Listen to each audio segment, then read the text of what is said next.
রাত হয়ে গেছে, এই পুলিশের ভয়ে পুরো ভুল বকছে। এই আপনারা নিয়ে যান তো, নিয়ে যান, নিয়ে যান ওকে। চলুন। আন্টি, আন্টি প্লিজ আমাকে ক্ষমা করে দাও, আন্টি প্লিজ আমাকে ক্ষমা করে দাও, আন্টি।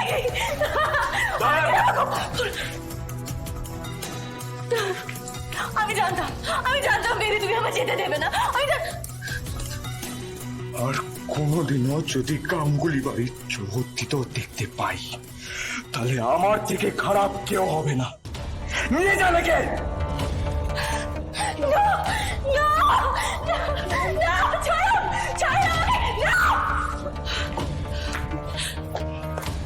দেবলীনা চ্যাটার্জি হেরে যায়নি, দেবলীনা চ্যাটার্জি আবার ফিরবে। যখন ফিরবে এই গাঙ্গুলি পরিবারের ঝড় উঠবে, সেই ঝড়ে এই পরিবার তছনছ হয়ে যাবে। আবার ফিরবো আমি, আবার ফিরবো আমি, আবার ফিরবো আমি। Princess, princess.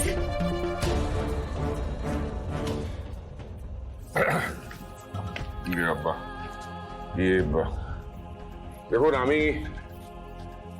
আমি আপনাদের সবার কাছে হাত জোড় করে ক্ষমা চেয়ে নিচ্ছি। মানে বুঝতেই তো পারছেন যে যে পরিস্থিতি হলো এখন, তাতে আমাদের অনুষ্ঠানে এগিয়ে নিয়ে যাওয়া সম্ভব নয়। তো দয়া করে আপনারা প্লিজ।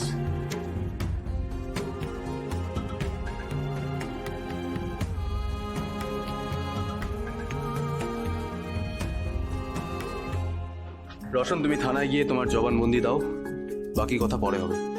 Okay sir.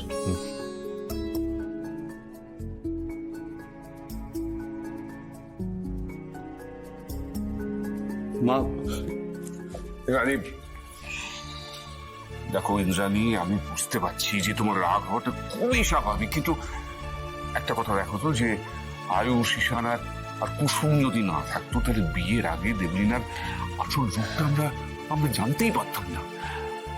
তো সেই জন্যই বলছি যে প্লিজ এই যাত্রায় ওদের ক্ষমা করে দাও। না রাজ, প্রথমত ওরা আমাকে সত্যিটা বলতে পারতো, আমি বিশ্বাস করতাম। দেবলীনা আমার কেউ হয় না, আমার আপনজন নয়, আমার বাড়ির লোক নয়। ওরা ভাবলো যে আমি দেবলীনার কথা বিশ্বাস করতাম, ওদেরকে বিশ্বাস করতাম না। না, ওরা ভুল ভেবেছে। আর ওরা আমাকে মিথ্যে বলে গেছে, আমাকে ঠকিয়েছে। সিদ্ধার্থ। হ্যাঁ বৌদি। অনুষ্ঠকে বাড়ি পাঠানোর ব্যবস্থা করো। ঠিক আছে বৌদি। আর ঈশান, আয়ুষ, কুসুম, কাউকে আমি ক্ষমা করতে পারবো না। আমাকেও ক্ষমা করবি না ইন্দু? রাজ,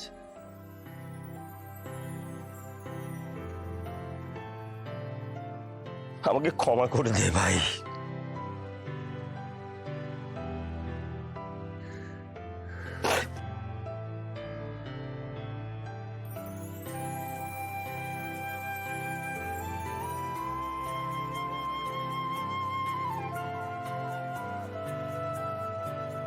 Welcome back. Welcome back, the Obhimanyu Rai Chaudhary. Welcome back. Welcome back. এত বছর ধরে তুই যে উপহারগুলো আমাকে পাঠিয়েছিলি, আমি আজ সেগুলো খুলে দেখেছি। আমার প্রিয় রং, প্রিয় লেখকের লেখা, এ সব মনে আছে তোর?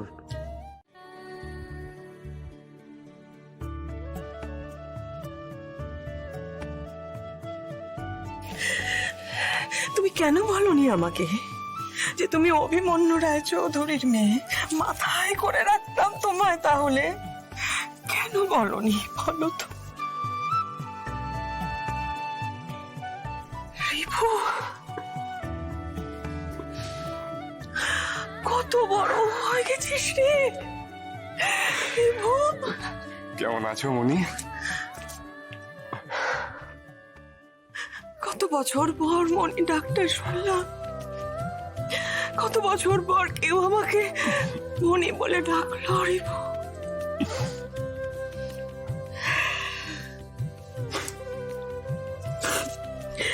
তোরা আমাকে ক্ষমা করে দিস, আমি যোগাযোগ রাখতে পারিনি তোদের সাথে। অনুশ্রী, আমি তোমাকে না চিনতে পেরে সেদিন তোমাকে বাড়ি থেকে বের করে দিয়েছিলাম। ক্ষমা করে দিও আমাকে প্লিজ। বড় ম্যাডাম, আমি বড় ম্যাডাম? বড় ম্যাডাম কি?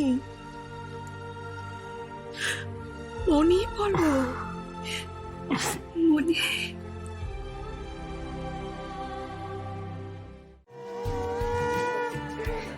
এবার মালা বদল হবে। দাঁড়া,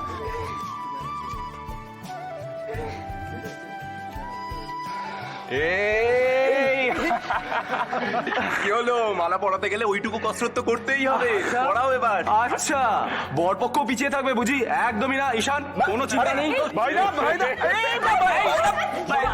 ভাইদা পড়ে যাবো, চিন্তা নেই, তুই মালাটা পড়া। ভাইদা তুই আর কেউ আটকাতে পারবে। ভাইদা তুই আমাকে নামিয়ে দে, আমি পড়ে যাবো। তুই ভয় পাচ্ছিস কেন বলতো? আরে ভাইদা, আমি নামিয়ে দে, আমি পড়ে যাবো না। পড়বি না? তোর ভাইদার উপর তোর কোনো ভরসা নেই। আচ্ছা তুই এক কাজ কর, তুই না, তুই মালাটা তুই নামিয়ে দে, আমি না মাথা নিচু করে নিচ্ছি। কি অদ্ভুত, তুই এইভাবে মাথা নিচু করে নিবি? হ্যাঁ ভাইদা, বইয়ের সামনে মাথা নিচু করতে লজ্জা কিসের? নাম। পুরো খাটনিটা তুই বেকার করে দিলি।